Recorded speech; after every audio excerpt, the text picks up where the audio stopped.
안녕하세요. 사연에 빠지다의 DJ 민영입니다. 오늘 사연자는 최근 절대 한 사람 말만 듣고 모든 걸 판단해서는 안 된다는 교훈을 얻었다는데요. 과연 어떤 사연인지 들어보시겠습니다. 오늘도 2가지 사연 준비되어 있는데요. 끝까지 들어주실 거죠? 그럼 바로 시작할게요. 구독과 좋아요 잊지 말고 꾹 눌러주세요. 안녕하세요. 저는 결혼한 지 10년차 워킹맘 40대 여자입니다. 저는 남편과 함께 초등학생인 아들 둘을 키우고 있어요.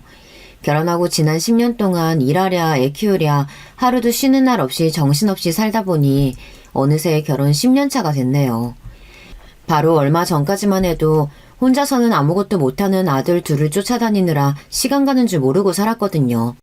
애들 챙기랴 회사 눈치 보랴 하루하루가 살얼음판이었죠. 주변에서는 다들 저만 보면 어떻게 그렇게 사느냐고 친정이든 시댁이든 도움을 좀 받으라고 했어요. 자식들 돈 버느라 바쁜데 부모님들이 좀 도와주실 수 있는 거 아니냐고요. 물론 저도 처음 아이들을 낳았을 때는 그런 생각도 했었어요. 양가에서 다들 결혼하면 아이부터 낳아야 한다고 하도 그러시길래 낳기만 하면 알아서 키워주시는 줄 알았죠. 하지만 현실은 그렇게 호락호락하지 않았습니다. 임신 소식을 알려드렸을 때야 당연히 다들 좋아하셨지만 막상 아이가 태어날 때가 되니 다들 관심이 없으시더라고요. 그럴만한 게 우리 집은 양가 다 애를 키워주실 형편이 안 돼요. 친정 부모님은 식당을 하시다 보니 아예 여유가 없으셨고 시댁은 당시에 시아버지께서 건강이 좋지 않아 온 식구가 시아버지에게 매달리고 있을 때였습니다. 시부모님은 원래 지방에서 오래 사셨어요. 결혼 전 시댁에 인사를 갔을 때 저는 태어나서 그렇게 오래된 집은 처음 보았습니다. 남편 말로는 남편 할아버지께서 아주 어릴 때부터 그 집에 살았다고 하니 100년도 더 된 집이었죠. 남편이랑 아주버님은 어린 시절 내내 그 집에서 살다가 대학을 서울로 올라오면서부터 서울에서 산 거라고 알고 있었습니다. 시부모님은 그 집에 사시면서 평생 농사만 지으셨고요. 그러던 중 사고가 있었습니다. 당시에 저와 남편이 결혼하기 직전이었는데 그날도 어김없이 밭에 나가셨던 시아버지께서 갑자기 쓰러지셔서 급하게 뇌혈관 쪽에 수술을 받으셨어요. 저와 남편의 결혼식 날도 시아버지의 건강은 썩 좋지 않으셨습니다. 시아버지는 수술하시고도 경과가 좋지 않아 계속 치료를 받아야 했어요. 동네에 큰 병원이 없다 보니 정기적으로 서울의 대학병원에 올라와서 검사를 받으셔야 했어요. 그럴 때마다 아주버님이나 저희 남편이 번갈아 가며 병원에 모시고 갔습니다. 하루 종일 병원에서 검사를 받고 나오시면 아버님 컨디션이 안 좋다 보니 서울에서 며칠 쉬다가 내려가시고는 했어요. 그럴 때마다 우리 집이나 형님네에서 지내셨죠. 형님네랑 한 번씩 번갈아서 한다고 해도 2달에 한 번씩은 우리 집에서 묵으시는 거예요.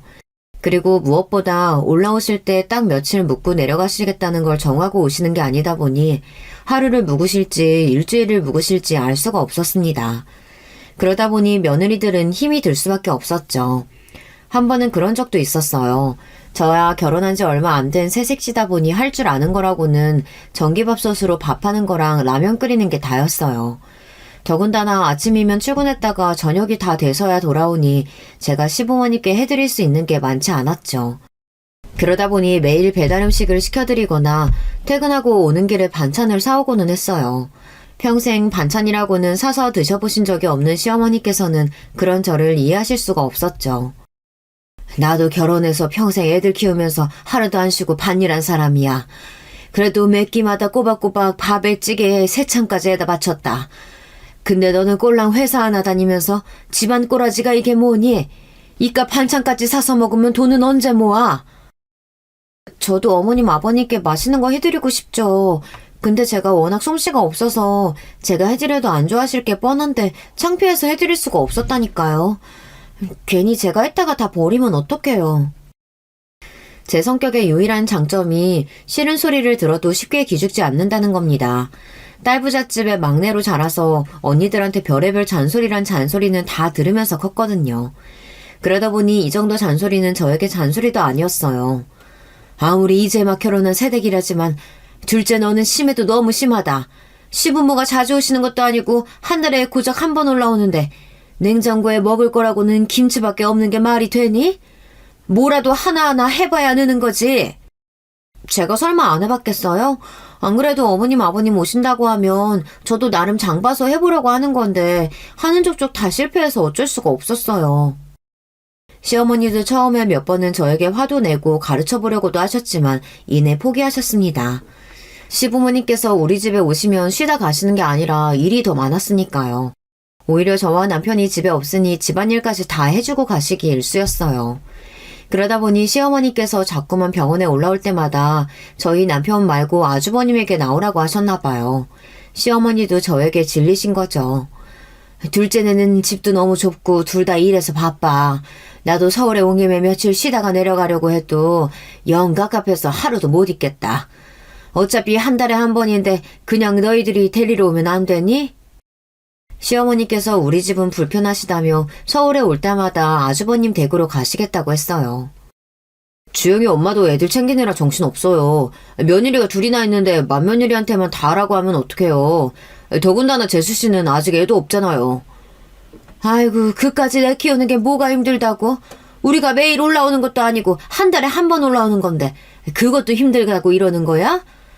이래서 자식 새끼 키워봐야 소용없다고 하는 거라니까. 에이, 됐다. 앞으로는 그냥 병원만 갔다가 그냥 바로 집에 데려갈 테니까 그런 줄 알아라. 아주버님이 무슨 말을 해도 시어머니는 우리 집으로는 오고 싶지 않아 하셨어요.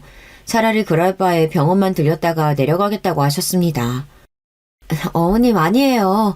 이 사람이 저 힘들까봐 그렇게 말한 건데 저 하나도 안 힘들어요. 그냥 앞으로는 병원 갔다가 우리 집으로 오세요. 동서가 일하느라 바빠서 어머님 아버님 챙기기 힘들었을 텐데 제가 그 생각을 못했네요. 시어머니의 언상이 높아지자 옆에 있던 형님이 민망했는지 아주머님 핸드폰을 빼서 받으셨답니다. 그러고는 시어머니께 괜찮으니 형님 댁으로 오라고 하셨나 봐요. 저야 시부모님이 안 오셔서 한결 편해졌지만 문제는 형님이셨습니다.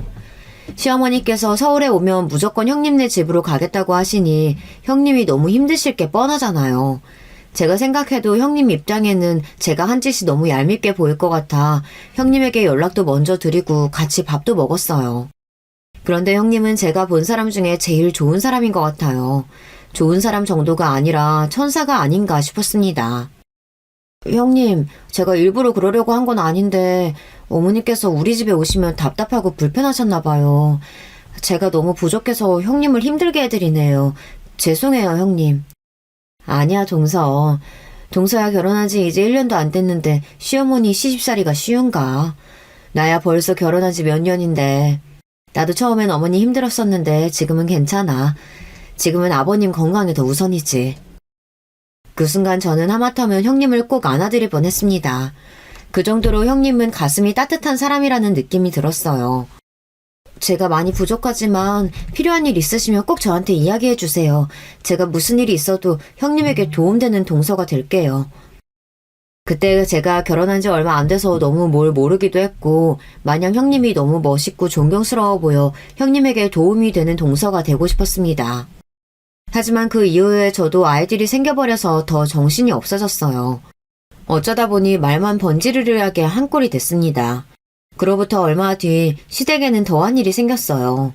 시아버지께서 갑자기 또 쓰러지셨는데 병원으로 이송 중에 돌아가시게 됐습니다. 그때의 충격으로 가족들 모두가 많이 힘들어했어요. 특히나 시어머니는 장례식장에서 조문객들을 맞이하기 힘들 정도로 힘들어하셨어요. 시아버지께서 돌아가신 뒤 많은 변화가 생겼습니다. 장례를 다 치르고 시어머니를 시골에 모셔다 드리고 올라왔어요. 그런데 며칠 뒤 시어머니께서 아들들에게 전화를 하셨습니다. 나 혼자서는 무섭고 외로워서 절대 이 집에서 못 살겠다. 나도 서울에 올라가서 살고 싶어. 물론 시어머니의 마음을 이해하지 못하는 건 아니에요. 남편 죽고 자식이라고 아들 둘뿐인데 모두 다 멀리 떨어져서 가정을 이루고 살고 있으니 오래된 시골집에 혼자 있다 보면 세상에 덜렁 혼자 남겨진 느낌을 받으셨을 것 같아요. 하지만 서울에 올라오시는 건 다른 문제입니다. 서울에 살아본 적도 없으신 분이 덜렁 집을 구해 혼자 사시게 할 수도 없는 노릇이잖아요. 아주버님이나 남편이나 누구 하나 선뜻 어떻게 해야 할지 말도 못 꺼내고 있었어요. 아무래도 마누라들 눈치가 보이니까요. 그러던 중 시어머니께서 또 말도 안 되는 일을 벌이셨습니다. 연락도 없이 혼자 서울에 올라오셨어요. 평일 대낮에 갑자기 올라오셔서는 저희 남편에게 서울역으로 데리러 오라고 하셨답니다. 남편은 출근해서 일하고 있었으니 갑자기 갈 수가 없었죠. 그런데도 시어머니는 막무가내였대요. 다 늙은 엄마가 서울에 혼자 올라왔는데 너희는 걱정도 안 되냐? 네가 안 되면 너희 마누라라도 빨리 보내. 시어머니는 왜 그렇게 화가 나셨는지 전화에다 대고 소리까지 지르셨답니다. 둘 다 일하고 있는데 지금 당장 서울역에 어떻게 가요? 바로 택시 불러드릴 테니까 타고 우리 집에 가 계세요. 퇴근하고 금방 갈게요. 됐고! 난 택시 타고 너희 형네가 있을 테니까 너나 네 마누라 퇴근하면 바로 이리로 와. 할 얘기 있으니까. 시어머니는 본인 하실 이야기만 하고 전화를 끊어버렸대요. 그날 저녁 저와 남편은 퇴근하자마자 피곤한 몸을 이끌고 아주버님 댁으로 갔습니다. 저는 아주버님 댁에 가기 전부터 이미 긴장한 상태였어요. 시어머니께서 또 무슨 소리를 하려고 부르신 건가 무서워서요. 그런데 역시 시어머니께서는 보통이 아니신 분이었습니다. 내가 오늘 서울까지 올라온 이유는 너희가 알아둬야 할 게 있어서야. 나 시골에 있는 집이랑 땅 다 내놨으니까 그런 줄 알라고. 시어머니의 말씀에 그 자리에 있던 사람들 모두가 놀랐습니다. 그리고 누구도 선뜻 말을 꺼내지 못했어요. 둘째네한테는 미안하지만 집이랑 땅 판 거 큰아들 줄 테니까 그런 줄 알아. 대신에 앞으로 큰애 너희가 나 모시고 살아야지. 그러니까 둘째 너희는 서운해하지 말아라. 엄마, 그런 중요한 일을 우리랑 상의도 안 하고 혼자 결정하면 어떡해. 그리고 지금 우리 집에 방도 없는데 엄마가 어디 들어와서 살겠다는 거야. 시어머니가 하신 모든 말은 다 본인이 마음대로 결정하신 일이었어요. 자식들과는 일절 한마디 상의를 안 하시고 말이죠. 그래서 내가 가진 재산 다 너희한테 준다잖아. 집이랑 땅 팔리면 더 큰 집으로 이사 가면 되지. 그거 몇 푼이나 한다고 그거 팔아서 서울에서 이사를 해. 이사 비용이 더 들겠다. 시어머니의 폭탄 발언에 집안 분위기는 삽시간에 미묘해졌습니다. 저희 남편은 무슨 말도 할 수가 없었고 형님은 가만히 입을 다물고 계셨어요.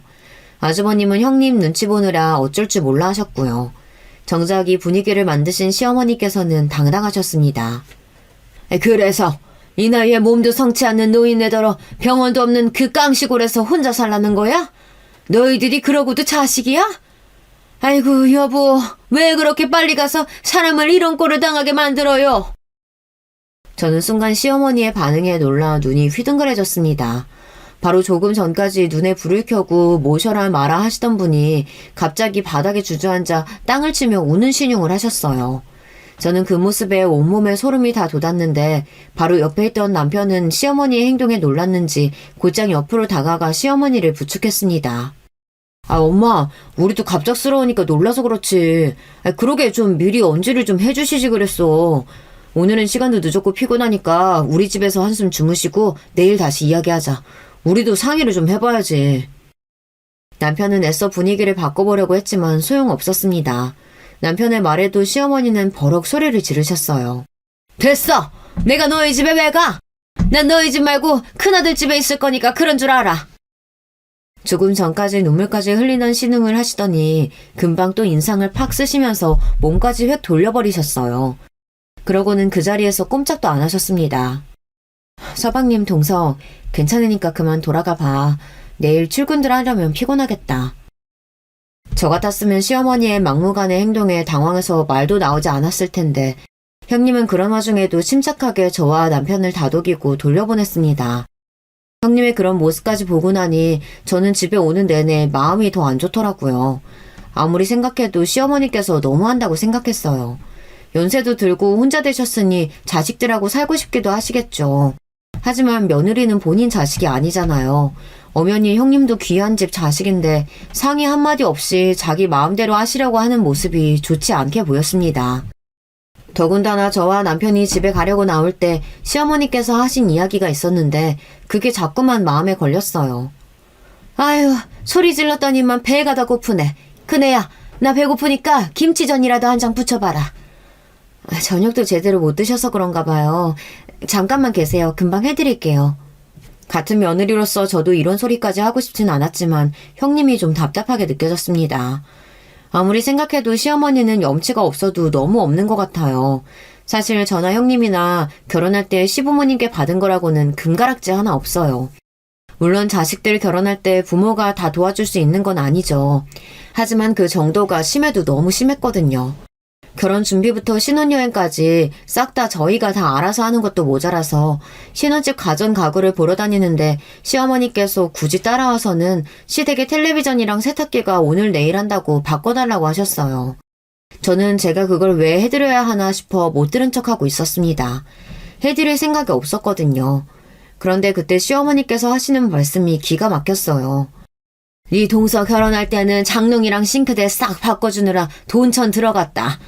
근데 둘째 너는 텔레비전이랑 세탁기면 거저 결혼하는 거다 얘. 그때도 이게 무슨 소리인가 했습니다. 시어머니 말은 텔레비전과 세탁기를 예단으로 해달라는 소리 같았어요. 어머니, 예단이야 서로 오고 가는 게 있을 때 하는 거죠. 저희 지금 전세도 간신히 구했는데 예단을 어떻게 해드려요. 이럴 때는 물색 없는 제 성격이 편해요.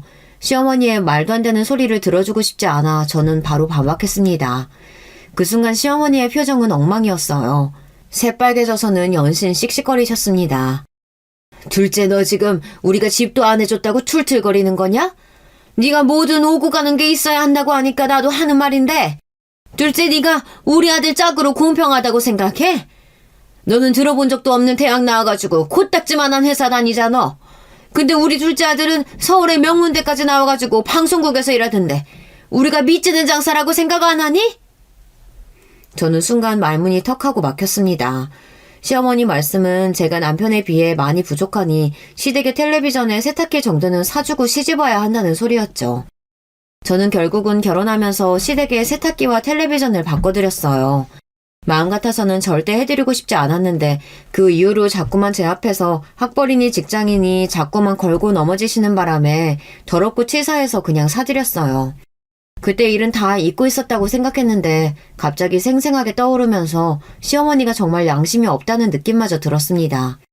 며느리들한테 해준 것도 없으면서 평생 받기만 하려고 하니 너무 얄밉더군요. 그렇게 시어머니의 서울살이가 시작됐습니다. 사실 저야 가끔 형님네 가서 얼굴이나 비추고 용돈이나 좀 드리면 되는 정도였지만 가끔 봐도 형님이 너무 힘드실 것 같았어요. 형님네 살기 시작하고 나서 시어머니는 정말 꼼짝도 안 하시는 것 같더라고요. 집에서 편하게 형님이 해주시는 식사를 하시면서 집안일도 하나도 안 하셨어요. 거기다가 어떨 때 보면 꼭 형님을 하인 부리듯 하신다니까요. 한 번은 그런 적이 있었어요. 저희 둘째가 태어나고 얼마 되지 않았을 때예요. 제가 육아휴직을 받게 돼서 3개월 정도 집에 있었습니다. 사실 말이 3개월이지 애 키우다 보면 3개월이 금방이에요. 저는 주변에 영유아 어린이집을 알아보러 다니느라 정신이 없었습니다. 그런데 시어머니는 제가 육아휴직이니 집에서 노는 줄 아셨어요. 툭하면 전화해서 집에서 놀면서 코빼기도 안 비춘다고 뭐라고 했습니다.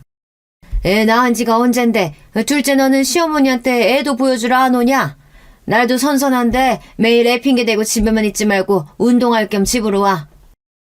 태어난 지 한 달 간 넘은 신생아를 데리고 외출한다는 게 쉬운 일이 아니잖아요. 그런데도 시어머니는 꼭 저에게 애를 데리고 오라고 하셨어요. 아직 애가 어려서 데리고 외출하기가 힘들어요. 아기 보고 싶으시면 어머님이 한번 집에 놀러 오세요. 제가 맛있는 거 사드릴게요. 아유, 나는 너희 집 좁아 터져서 가고 싶지도 않아. 근데 너희는 둘이 벌면서 도대체 집은 언제 사니? 하긴 그렇게 매일 사 먹기만 하니 돈을 모을 수가 없지. 시어머니는 꼭 말을 해도 저런 식으로 합니다. 일생 도와주신 것도 없으면서 잔소리만 하셨어요.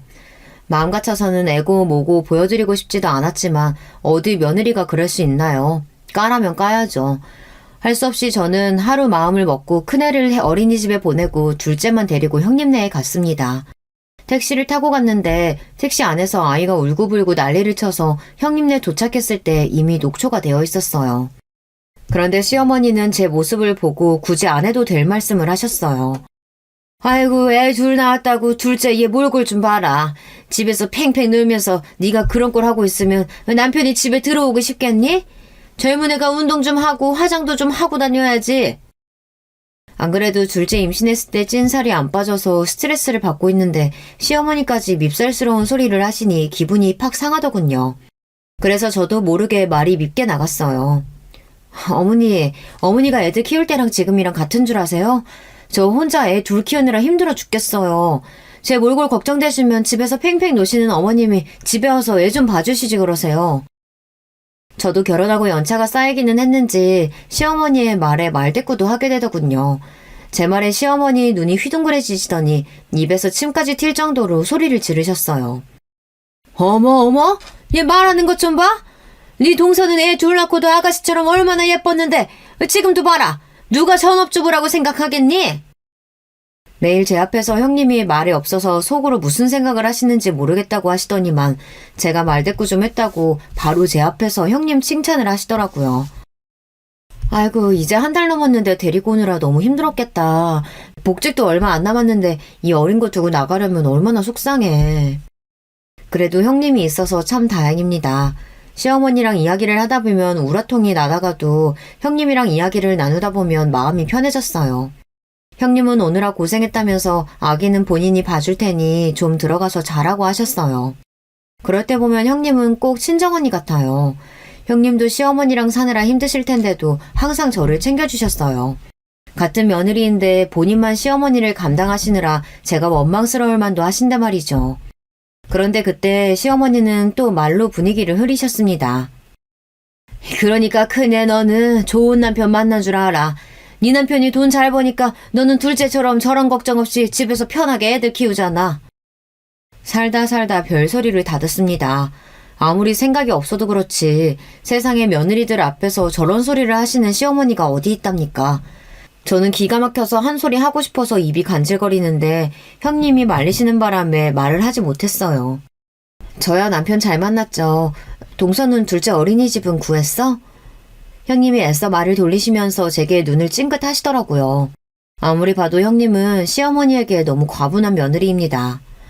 내 아들 덕에 잘 먹고 잘 사는 줄 알면 나한테 더 잘해. 아유, 오늘은 애 때문에 정신이 없어서 그런가 고기가 땡기네. 근데 너는 나가서 소고기 좀 사와라. 오는 길에 어제 맡긴 내 바지도 좀 챙겨오고. 볼 때마다 느끼는 거지만 시어머니는 참 뻔뻔해요. 10년 가까이를 며느리한테 붙어서 살면서 어떻게 매일 저렇게 당당할 수가 있는지 모르겠어요. 우리 어머님 소고기 드시고 싶으시구나. 나가서 금방 사올게요. 동서도 밥 먹고 가. 내가 맛있게 금방 해줄게. 시어머니도 시어머니지만 형님도 형님이에요. 매일 웃고는 있지만 분명 힘드실 게 뻔합니다. 그런데도 싫은 내색 한 번 안 하고 시어머니와 잘 지내시는 걸 보면 신기합니다. 저 같으면 매일 말로 천냥빚을 지는 스타일인 시어머니랑 상종도 하기 싫을 것 같은데 말이죠. 사실 저야 할 말이 없어요. 그런 형님 덕분에 제가 편하게 사는 거니까요. 저는 형님에게 항상 죄송하고 미안하다가도 죽어도 저는 시어머니를 모시고 살 수 없으니 쥐 죽은 듯 형님이 당하시는 걸 지켜볼 수밖에 없었습니다. 그런데 얼마 전부터 시어머니에게 자꾸만 연락이 와요. 특별한 용건이 있어서 전화하신 거면 모르겠는데 출근해서 한창 바쁜 시간에 자꾸 전화해서 당신이 하고 싶은 말만 한참을 하다가 전화를 끊었습니다. 저도 처음엔 시어머니께서 연세가 많으시다 보니 이래저래 적적해서 연락하나 보다 했는데 그 횟수가 잦아지니 저도 매일 받아주기엔 힘들더라고요. 시어머니께서 시도 때도 없이 아무 때나 전화해서 대부분 하시는 말이라고는 먹는 얘기 아니면 형님 욕이었어요. 매일 뭐가 그렇게 드시고 싶으신 게 많으신지 먹고 싶은 게 머릿속에 떠오르기만 하면 전화해서 먹고 싶다고 하셨어요. 나 지금 집에 혼자 있는데 그때 둘째 너희 집에서 먹었던 피자가 너무 먹고 싶은 거 있지? 나 그것 좀 시켜줄래? 저도 마음 같아서는 어머니 먹고 싶은 거 다 시켜드리고 싶죠. 근데 저번에 형님이 그러시는데 어머님 위에 염증이 너무 많아서 약 드신다면서요. 의사가 밀가루랑 설탕 조심해야 한다고 해서 형님이 매일 반찬 신경 쓰시는 것 같던데 피자 드셔도 괜찮으시겠어요? 시어머니께서 워낙 식탐이 좀 있으세요. 몸집도 크고 덩치도 있으신 분인데 먹는 거를 조절 못해서 병원만 갔다 하면 의사 선생님께 혼나고 옵니다. 드시는 약도 많아요. 위장약에 고혈압, 당뇨약까지 드십니다. 그러다 보니 형님께서 시어머니 드시는 음식에 엄청 신경을 쓰세요. 형님이 얼마나 노력하시는지 제가 잘 아는데 형님이 안 계실 때마다 피자니 치킨이니 시켜달라고 하는 시어머니에게 제가 멋대로 자주 시켜드릴 수는 없었어요. 네 동서는 내가 그냥 먹는 게 다 아까워서 그러는 거야. 나 진짜 배고파 죽겠는데 둘째 너까지 이럴래? 그냥 좀 시켜줘. 시어머니의 고집을 누가 이기겠어요. 안 시키면 일하는 내내 핸드폰에 불이 날 것 같아 안 시켜드릴 수가 없었습니다. 어머님, 이번만 시켜드리는 거예요. 당분간은 형님이 해주시는 대로 드세요. 안 그러면 정말 위에 안 좋아요. 알았어. 고작 피자 한 판 가지고 생색은. 우리 시어머니지만 정말 철이 없으세요. 어린애도 아니고 왜 그렇게 먹는 거에 집착하시는지 모르겠습니다. 그러던 어느 날이었어요. 일이 많아 안 그래도 바빠 죽겠는데 시어머니에게 또 전화가 왔습니다. 마음 같아서는 바빠서 전화고 뭐고 안 받고 싶었지만 안 받으면 받을 때까지 계속 하실 것 같아 몰래 화장실에 가서 전화를 받았어요. 그런데 역시나 시어머니는 전화를 받자마자 쓸데없는 소리를 하기 시작하셨어요. 내가 며칠 전부터 코다리찜 먹고 싶다고 너희 형님한테 말을 했는데도 짜네 어쩌네 하면서 아직도 해줄 생각을 안 하는 거 있지? 이래서 죽기 전에 재산 주면 안 되는 건데 이제 받을 거 다 받았다고 챙기지도 않는 거지 뭐. 저도 웬만하면 시어머니의 말에 호응도 해드리고 편도 들어드리고 싶었지만 말이 되는 소리를 해야 그것도 받아주죠. 제가 결혼하고 지난 10년 동안 지켜본 바에 의하면 저희 형님 같은 분이 없어요. 시어머니라고 해준 것도 없이 매일 잔소리만 하고 구박만 했는데도 시아버지 돌아가시고 나서 당신은 절대 혼자 못 산다는 말에 형님께서 모시고 사는 거예요. 시어머니 말로는 재산 주고 다 줬으니 당연한 일이라고 하셨지만 자식들 생각은 달랐습니다. 재산이라고 해봐야 시골에 다 쓰러져가는 시골집 하나였어요. 그 시골집 앞에 작은 밭이 하나 있고요. 제가 알기론 그 집도 워낙 시골 촌구석에 있고 100년도 넘은 오래된 집이라 내놓은 지 한참이지만 아직 팔리지도 않는 걸로 알고 있습니다. 그것도 시아버지가 돌아가시고 아주버님 명의로 옮겨준 것뿐이지 형님이랑은 상관도 없어요. 그런데도 형님은 벌써 10년 넘게 시어머니를 모시고 살고 계세요. 사실 시어머니가 뭐라고 투덜거리시든 저는 아무리 생각해도 형님이 대단하다고 생각해요. 저는 시어머니가 아무리 재산이 많다고 해도 절대 같이 사는 건 못할 것 같거든요. 시어머니의 그 변덕스러운 성격을 맞출 사람은 이 세상에 아무도 없습니다. 그날도 전화해서 한참을 먹는 얘기랑 형님 욕을 한바탕 하시더니만 끊을 때가 되니 저에게 뜬금없는 소리를 하셨어요. 그래서 말인데 내가 이번 주에 너희 집에 놀러 갈 테니까 둘째 니가 코다리찜 좀 해둘래? 며칠 전부터 목도 칼칼하고 머리도 아픈 게 코다리찜만 좀 먹으면 몸이 싹 날 것 같다. 그놈의 코다리찜 그냥 좀 한 끼 밖에서 사 드시면 되시지 그걸 가지고 고추고도 며느리들을 귀찮게 해야 속이 풀리시나 봐요. 시어머니는 하다 이제 저에게까지 음식을 해놓으라고 시켰습니다. 제가 형님보다 음식 솜씨가 없어서 어머님이 좋아하실지 모르겠지만 그래도 오신다고 하면 제가 준비는 해놓을게요. 저는 제 의지와는 상관없이 시어머니께 주말에 오시라고 했습니다. 시어머니께서 저렇게까지 노골적으로 이야기하시는데 제가 어떻게 안 된다고 할 수가 있었겠어요. 평일 내내 출근해서 일하고 퇴근하고 집에 들어가면 밀린 집안일을 하느라 잠시도 쉴 시간이라고는 없습니다. 그나마 주말에 아이들과 시간을 보내고 집에서 뒹굴뒹굴 쉬기도 하는 건데 시어머니께서 갑자기 주말에 오시겠다고 하시니 저는 평일 내내 속이 답답하고 우울했어요. 그래도 어쩌겠어요. 시어머니 모시고 사느라 매일 시달리는 형님도 계신데 같은 며느리로서 주말에라도 제가 시어머니를 챙겨야 형님도 그나마 쉴 수 있을 테니 형님을 생각해서 하루 정도는 참아보기로 했습니다. 저는 없는 솜씨에 여기저기 물어물어 시어머니께서 노래를 부르시던 코다리찜을 만들어뒀어요. 그런데 코다리찜 노래를 부르시던 시어머니는 어디 가셨는지 제가 차려놓은 밥상을 보고는 썩 좋아하시지 않았습니다. 어머니, 제가 어머님 입맛에 맞게 준비한다고 노력했는데 코다리찜이 입에 안 맞으세요? 저는 제가 한 음식이 마음에 안 들어서 그러시나 보다 했는데 그게 아니었습니다. 집에 도착했을 때부터 표정이 별로 좋지 않으시더니만 갑자기 들고 있던 수저를 식탁에 내려놓고 눈물을 흘리며 흐느끼기 시작하셨어요. 함께 식사하던 저와 남편은 놀라서 왜 그러시냐고 물었습니다. 우리 둘째가 차려준 따뜻한 밥 먹으니 갑자기 내가 너무 서러워져서 그만 괜히 놀라게 해서 미안하다. 에이, 형님 음식 솜씨 좋은 거야 동네 사람들이 다 아는데 뭘 이 정도 가지고 그러세요. 부끄러워요, 어머님. 그래도 제가 만든 음식이 입에 맞으셔서 다행이다 싶었던 그 순간 시어머니께서 하시는 말씀이 충격적이었어요. 그게 사실은 나 너희 동서한테 밥 못 얻어먹은 지 꽤 됐어. 내가 얼마나 배고프고 힘들면 일하는 너한테 전화해서 밥 좀 해달라고 구걸을 했겠니? 어머님도 참 구걸이라뇨.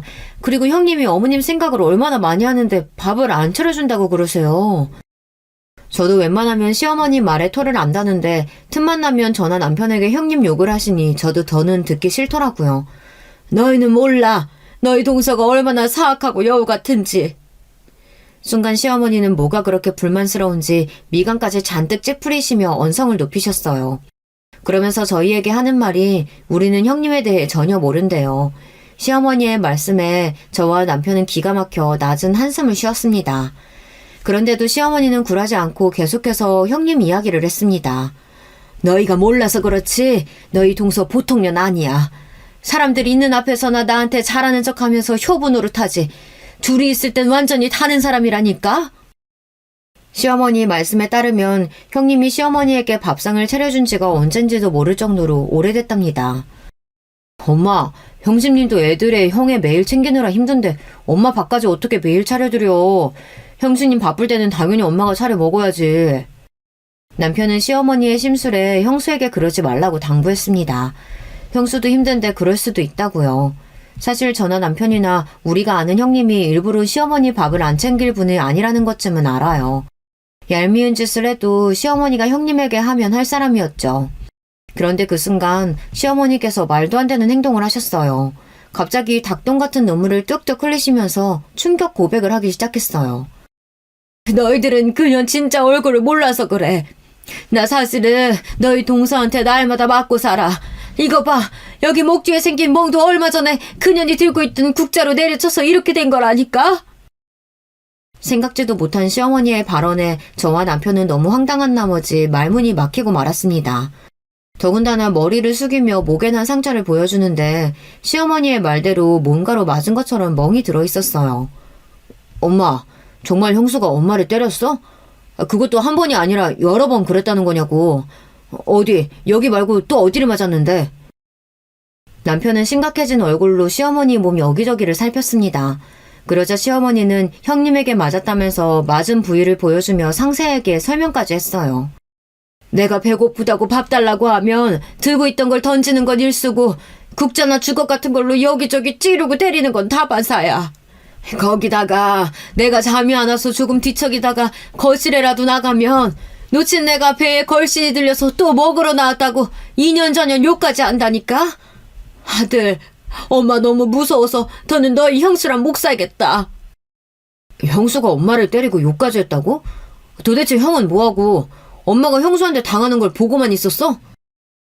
남편은 잔뜩 흥분한 목소리로 지금이라도 당장 형님을 잡으러 갈 기세였습니다. 너희 형수가 보통 년인 줄 알아? 너희 형 없을 때만 교묘하게 사람을 들들 볶고 괴롭힌다니까? 거기다가 얼마나 영악한지. 때리고 물건 던질 때도 안 보이는 데만 골라서 던지고 때려요. 말도 안 돼. 형수가 어떻게 그런 짓을... 시어머니의 충격 고백에 남편도 많이 놀라서 어쩔 줄 몰라 했지만 저도 놀라긴 마찬가지였습니다. 정말 손이 덜덜 떨리고 심장이 금방이라도 터질 것처럼 빠르게 뛰었어요. 그 정도로 저에게는 믿기지 않고 충격적인 일이었습니다. 물론 저도 40년 넘게 살면서 별의별 사람들을 다 만나보고 겪어봤어요. 인간이 제일 못되고 잔인하다는 것 정도는 저도 잘 압니다.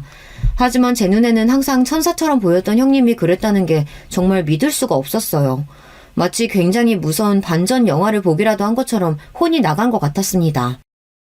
나도 이 나이에 몸도 성치 않은 채로 남편도 없이 혼잔데 웬만하면 며느리 눈치 보면서 살려고 했지. 근데 이건 해도 너무하니 서러워서 살 수가 없다. 엄마, 더는 그 집에서 못 살겠어. 나 좀 제발 구해줘, 아들. 시어머니는 저와 남편의 손을 꼭 붙잡고 애원을 했습니다. 그 집에서 더는 못 살겠으니 제발 좀 도와달라고요. 남편은 시어머니를 형님네로 돌려보내고 싶어 하지 않았지만 저는 덥석 시어머니를 모시겠다는 말을 할 수가 없었어요. 너희도 일하랴 애들 키우랴 얼마나 힘들어. 나까지 너희한테 짐이 되면 안 되는 건데 내가 너희한테 괜한 소리를 했다. 나는 괜찮아.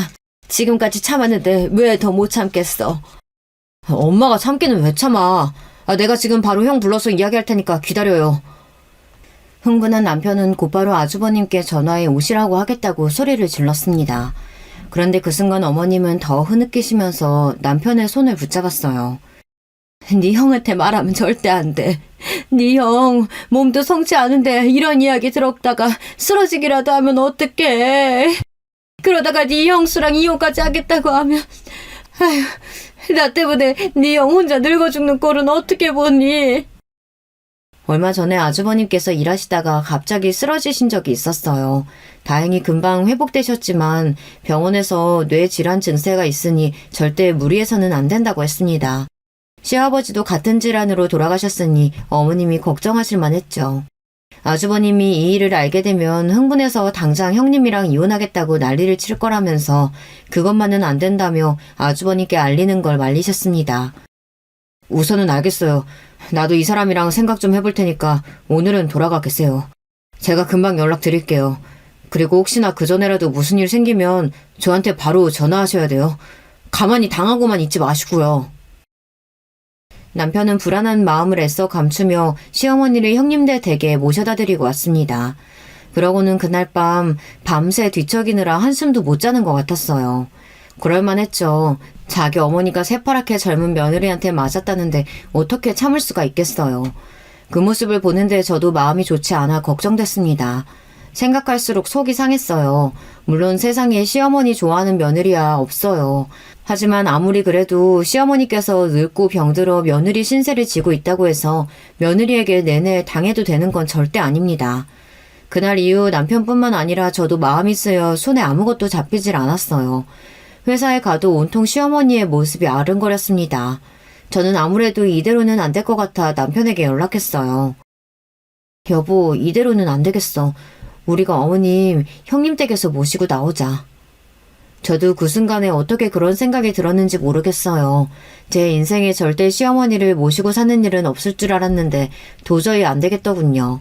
아무리 시어머니가 불편하고 싫어도 제가 사랑하는 남편의 어머니인데 며느리에게 맞고 사는 꼴을 보고도 그냥 넘어갈 수는 없었어요.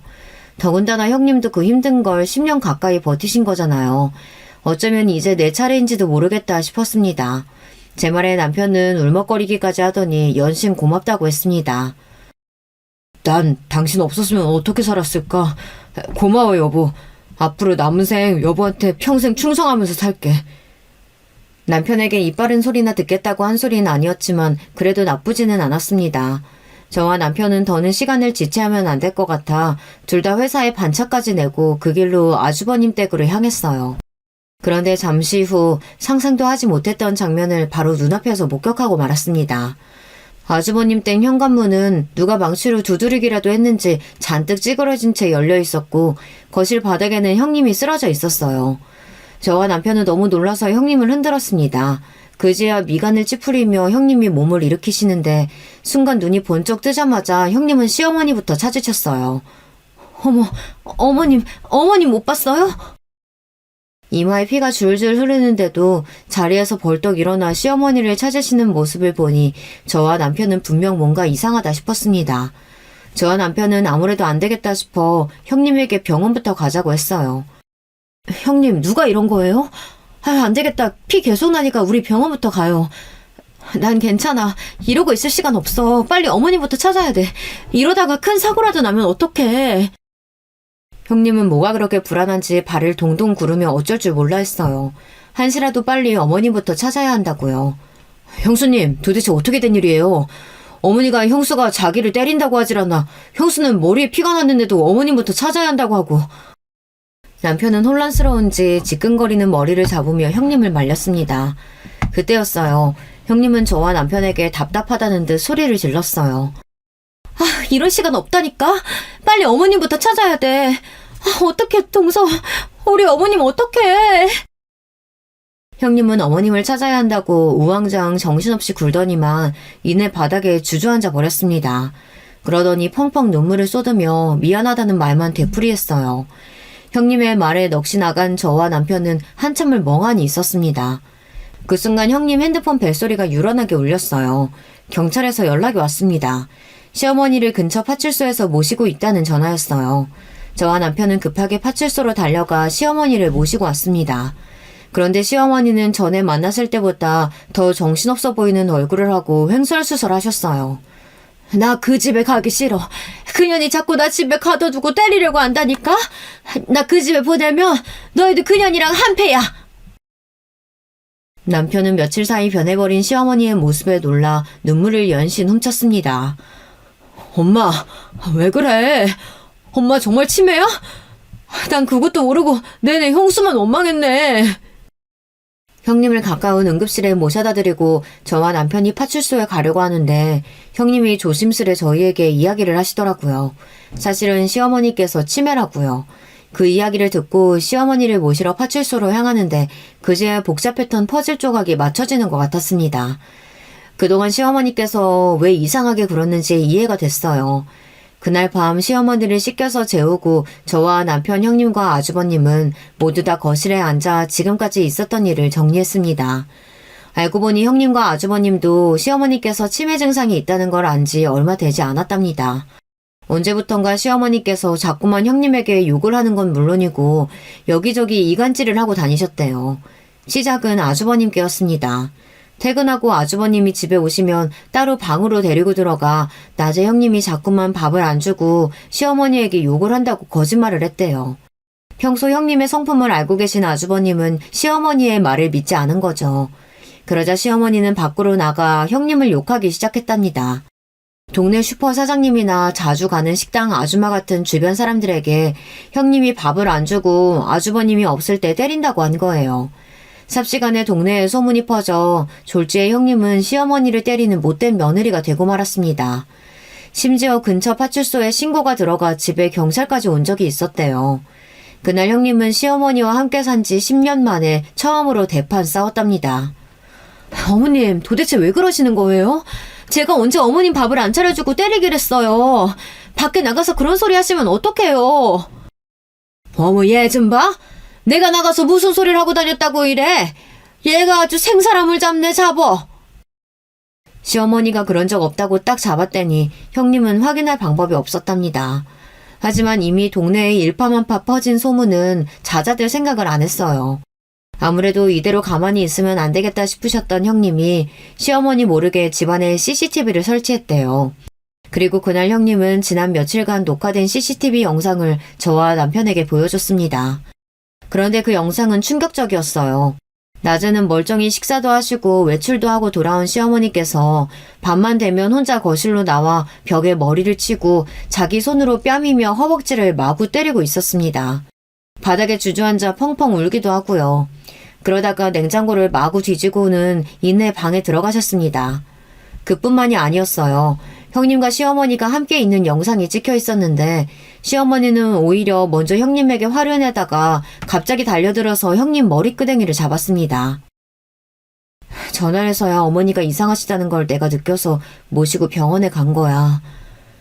병원에서 조금이나마 치매 증상을 늦추는 약이 있다고 해서 타와서 먹이려고 하는데 어머니께서 약만 먹이려고 하면 아주 난리가 나.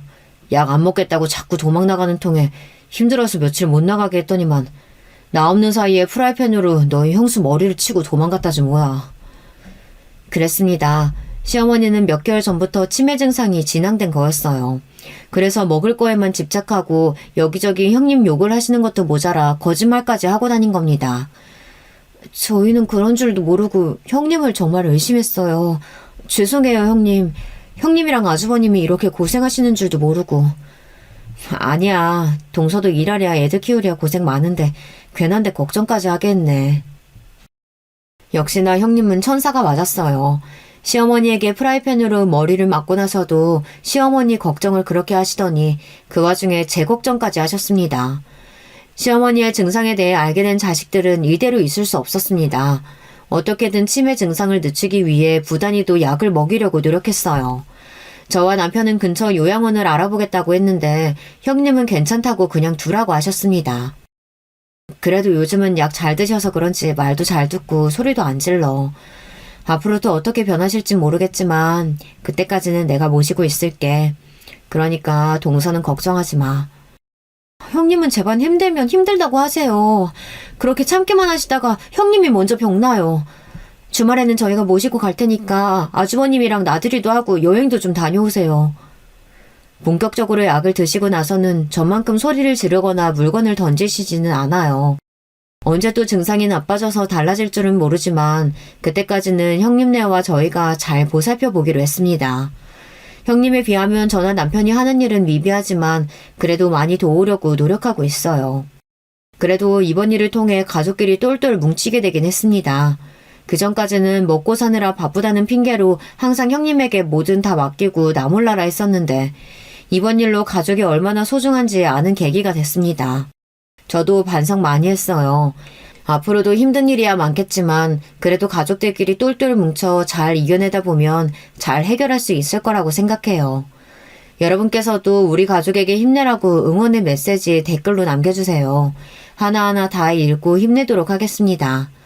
지금까지 저희 가족 이야기 끝까지 들어주셔서 감사해요.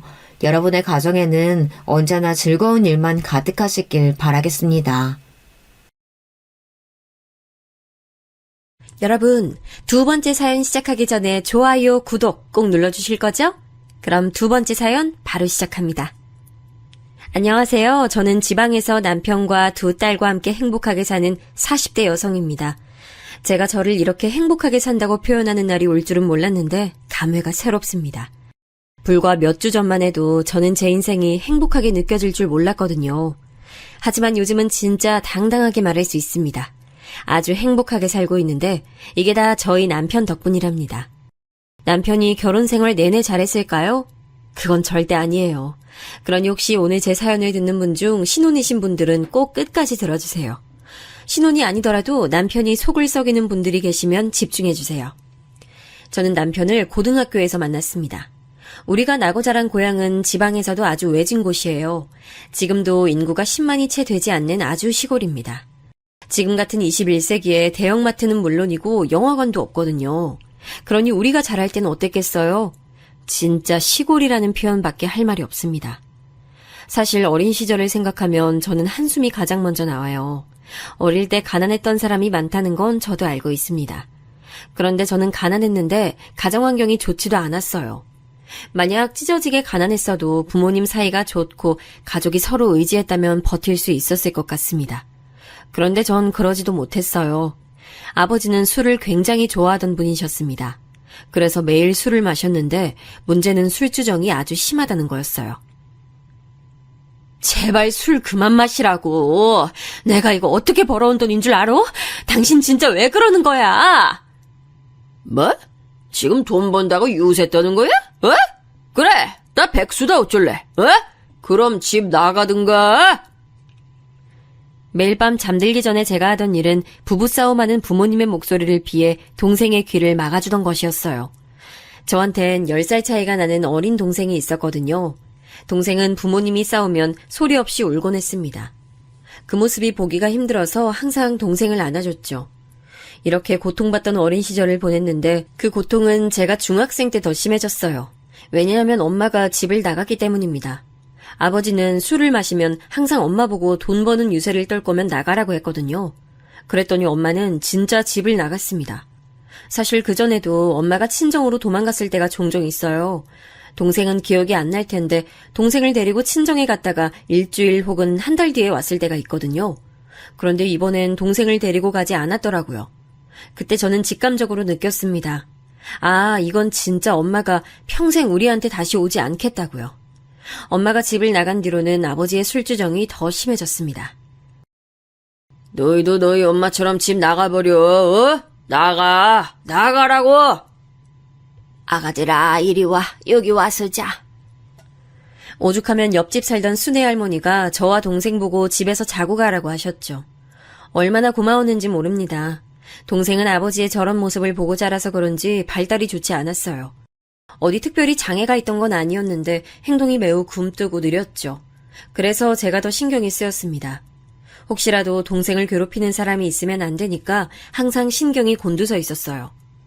미디어에서 보면 가난해도 공부를 잘하는 학생들이 꼭 있더라고요. 슬프게도 그건 저에게 해당 사항이 아니었습니다. 저는 백수로 항상 술만 마시는 아버지와 함께 살고 있었고 또 발달이 느리고 매우 소심한 동생까지 있었으니까요. 아버지는 수입이 없으니 하는 수 없이 밖에서 돈을 벌어오긴 했어요. 우리가 살던 곳이 공장이 매우 많았거든요. 그래서 거기 가서 일하긴 했는데 문제는 오래 일하지 못했죠. 성격이 매우 이상하다고 유명했거든요. 실제로 동료와 싸워서 경찰서도 자주 갔습니다. 그러니 공장 사장님들이 당연히 반기지 않았어요. 아니, 김씨 싸우는 것도 한두 번이지 우리가 언제까지 봐줘야 돼? 나도 그래서 저번에 내보냈잖아. 아이, 사람이 성실하거나 착하거나 그래야지 원. 한 달 일하고 번 돈으로 몇 달을 버티고 버티는 생활의 연속이었습니다. 가난하니까 잘 먹지도 못했어요. 이렇게 가난한 생활을 하다 보니 저는 무조건 성인이 되면 지역을 뜰 생각을 하고 있었습니다. 언니는 성인 되면 무조건 이 집 나갈 거야. 그렇게 알고 있어. 너는?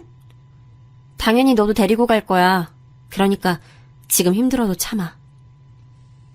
그런데 원래 인생은 예상치 못한 날들의 연속이라고 하죠. 고등학교 때 남편을 만나게 되면서 제 인생 계획이 틀어지게 됐습니다. 남편은 운동부였고 굉장히 멋있었어요. 제가 돈이 없어서 학교에서 급식 도우미를 했거든요. 이걸 하면 급식을 무료로 먹을 수가 있어서요. 그걸 하면서 운동부라 급식을 빨리 먹는 남편과 친해지게 됐습니다.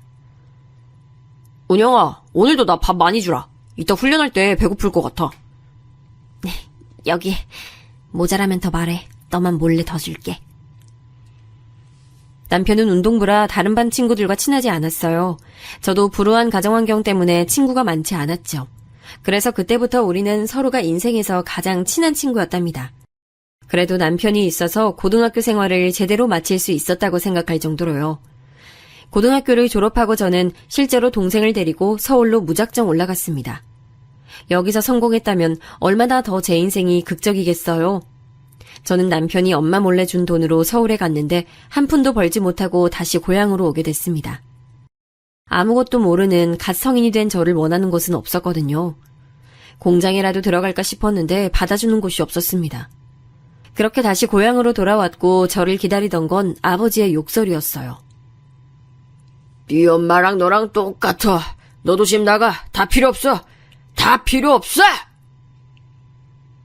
아버지는 저와 동생을 보자 무작정 집에 있는 모든 물건을 던지기 시작했어요. 너무 과격한 행동에 집안 살림이 다 거덜나는 줄 알았습니다. 안 그래도 서울에서 상처만 받고 돌아온 저에게 아버지의 행동은 너무 힘들었어요. 그때 얼마나 엄마가 그리웠는지 모릅니다. 무작정 엄마의 친정이라는 부산을 찾아가고 싶었죠. 그런데 부산에 가도 제가 서울에서 그랬던 것처럼 똑같이 아무 성과를 내지 못할까 두려웠습니다.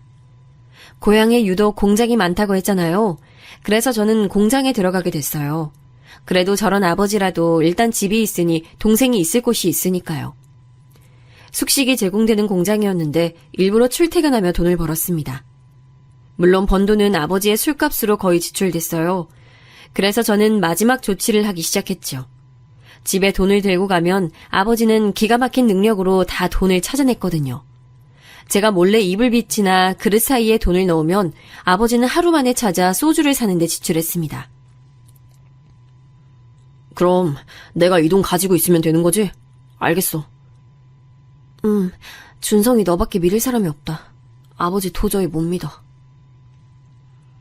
저는 그래서 그때 남편에게 많이 의지했어요.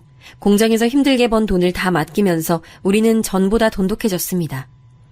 제 목표는 이렇게 3년을 일하고 동생을 데리고 고향을 떠나는 거였어요. 남편과도 충분한 대화 끝에 같이 서울에 가자고 결정했죠. 남편도 어차피 운동하던 사람이라 경기에 나가고 그러려면 서울이 편했거든요. 그런데 우리의 계획은 실행도 할 수가 없었습니다. 왜냐하면 제가 예상치 못하게 임신하게 됐거든요. 처음엔 믿지 않았어요. 믿을 수 없어. 지워야 돼. 내가 이 아이를 낳아 키울 수가 없어. 아니야, 잘 생각해봐. 우리 낳아서 키우자. 내가 책임질 수 있어. 그때 저는 무조건 지우자고 주장했는데 남편은 강경하게 반대했어요. 그러면서 이번 기회에 차라리 결혼해서 살자는 말을 했죠. 너무 어렸던 나이라 사실 그때는 아무것도 몰랐습니다. 본인이 다 책임진다는 남편이 멋있어 보였죠. 그리고 무엇보다 제가 결혼하면 이 지긋지긋한 집을 탈출할 수 있다는 생각에 가슴이 뛰기 시작했습니다. 그때도 아버지는 매일 술을 마셨고 제 얼굴만 보면 돈을 달라고 소리 질렀거든요. 그 현실에서 벗어나고 싶은 마음이 아주 컸습니다. 그리고 무엇보다 남편은 그때 우리 동생을 데리고 시댁으로 오라고 했어요. 그 말 하나로 저는 결혼을 결심했습니다. 하지만 결혼은 현실이었어요. 장난하니? 가서 당장 지워! 네가 막말로 우리 아들 나이를 가진지 아닌지 어떻게 알아? 너희 엄마 도망간 것처럼 너도 도망가면 어떡할 건데? 남의 집 귀한 아들 인생 망치지 말고 썩 꺼져! 큰맘 먹고 남편과 시댁으로 인사를 갔더니 시어머니는 저에게 소금을 뿌리며 반대하셨습니다. 너무 놀란 저를 남편이 막아서자 시어머니는 머리를 부여잡고 쓰러지셨습니다. 그때 굳어있던 저를 달래줬던 건 바로 시아버지였어요. 많이 놀랐지? 그래, 일단 임신했다니까 몸 관리가 우선이다. 집에 있기 힘들면 우리 집으로 와. 동생도 데리고 와도 괜찮아. 감사합니다. 무슨 소리를 하는 거야? 절대 안 돼. 내 눈에 흙이 들어가도 안 된다고. 아유, 내 인생. 그래도 우리 집안 씨를 임신했는데 너무 그러지 마. 괜찮다, 괜찮아. 시어머니는 격렬하게 반대하셨지만 시아버지는 그런 저를 받아주셨습니다. 그렇게 저는 시댁으로 들어가서 살게 됐어요. 친정에 가서 동생을 데리고 오는데 역시나 아버지는 제 앞을 가로막고 소리를 지르셨죠. 그때 남편이 같이 가서 막아주지 않았다면 무슨 일이 일어났을지 모릅니다. 마지막까지 술주정하며 저를 괴롭히는 아버지를 보니 결혼하는 게 최선이라는 생각이 들었어요. 어떻게 보면 결혼은 제 유일한 도피처였습니다. 벌벌 떠는 동생을 데리고 시댁에 갔는데 역시나 시어머니는 저를 매우 미워하셨어요. 가만히 있지 말고 가게 나와서 일 도와. 결혼했으면 다 그렇게 사는 거야. 너 설마 임신했다고 유세 떨고 그러는 거 아니지? 아니에요. 그때 시부모님은 동네에서 가게를 하고 있었어요. 백반을 파는 작은 음식점이었는데 임신한 저를 불러 일을 시키셨습니다. 동네 사람들이 제가 여기서 왜 일하냐고 물으면 시어머니는 매번 한숨을 쉬며 대답하셨죠. 아유, 순진한 우리 아들 꼬셔서 임신했어요. 내가 진짜 미친다니까. 아유, 지 엄마 닮아서 저러다 도망갈지 누가 알아. 저는 그러면 그럴 때마다 못 들은 척을 하며 음식을 날랐습니다. 그리고 차라리 저런 구박을 받아도 친정아버지와 사는 게 더 싫었거든요. 무엇보다 동생이 더 안전했어요. 친정에선 아버지가 매일 물건을 던지고 욕설을 내뱉었는데 시댁은 눈칫밥은 먹어도 동생이 매일 공포에 떨며 잠들지 않아도 됐거든요. 그리고 무엇보다 시댁에선 저를 막아주는 사람이 2명이나 있었습니다. 바로 남편과 시아버지가 든든한 제 편이셨죠. 남편은 훈련하느라 집에 잘 오지 못했는데 집에 오면 제 옆에 딱 달라붙어 편을 들어줬고 시아버지는 시어머니가 저를 괴롭히면 옆에서 막아주기도 했고 몰래 과자를 주기도 하셨어요. 그리고 제 동생에게도 아주 잘 대해주셨습니다. 얘, 너 아까 내가 배추 다듬으라고 했잖아. 이게 뭐야, 어? 아, 죄송해요. 시장 다녀오느라 그랬어요. 지금 바로 할게요. 넌 도대체 잘하는 게 뭐야? 이것도 제대로 못해? 아우, 정말 답답해. 여보, 내가 시장에 심부름하러 다녀오라고 했어. 나 때문에 그런 거니까 너무 뭐라고 하지 마. 하지만 너무 슬프게도 시아버지는 제가 결혼하고 몇 개월 지나지 않아 돌아가셨어요. 사실 이날의 기억이 제 인생에서 가장 슬프고 기억하고 싶지 않은 일이랍니다. 왜냐하면 시아버지는 저를 구하려다 돌아가셨어요. 제가 시어머니 부탁으로 급하게 시장에 가서 배추를 사서 오고 있었습니다. 하필이면 그때 날씨가 아주 무더운 여름이었어요. 무더운 여름이라 안 그래도 임신한 몸이라 더우니까 땀을 뻘뻘 흘리며 배추를 가지고 식당으로 가고 있었죠. 배추가 너무 커서 옮기는 게 힘들었어요. 그렇게 큰 배추를 들고 가게 앞에 다가갔는데 트럭이 저에게 다가오는 게 보였습니다. 너무 무서운 속도로 돌진해서 차마 피할 생각이 들지 않았어요. 운전대에 앉은 아저씨와 눈이 마주칠 정도로 가까운 거리였습니다. 그리고 이렇게 내 인생은 끝이구나 느꼈는데 바로 그때 은영아! 시아버지가 가게 앞에 있다 저를 보시고 전속력으로 달려오셨습니다. 그리고 저를 밀어내고 본인이 차에 치이셨어요. 저는 배추와 함께 길에 나뒹굴었고 시아버지는 그 자리에서 돌아가셨습니다. 사실 제가 기억하는 건 시아버지가 저를 민 그 순간뿐이에요. 정신 차리니 병원이었거든요. 눈을 떴을 때는 이미 시아버지의 장례까지 마친 후였습니다. 저도 몸이 생각보다 많이 다친 상태였고 아이는 떠나보내게 됐어요. 너무 끔찍한 이 사건은 바로 음주운전 때문이었습니다. 대낮부터 막걸리를 마신 트럭 운전자가 이렇게 한 가정을 망쳐버린 거예요. 이날 이후 시어머니는 저를 저주하기 시작했습니다. 내 남편 돌려내. 네가 들어오고 우리 집 망하게 생겼어. 어쩔 거야. 어쩔 거냐고. 엄마, 그만해요. 지금 은영이 본인이 제일 힘들다고요. 뭐 그만해? 넌 네 아빠가 네 잘난 마누라 때문에 죽었는데 그런 말이 나와? 어? 죄송합니다. 너무 죄송해요. 평생 갚을게요. 시어머니가 저를 미워하는 건 당연하다고 생각했어요. 저도 충격이 아주 컸는데 시어머니는 어떻겠어요.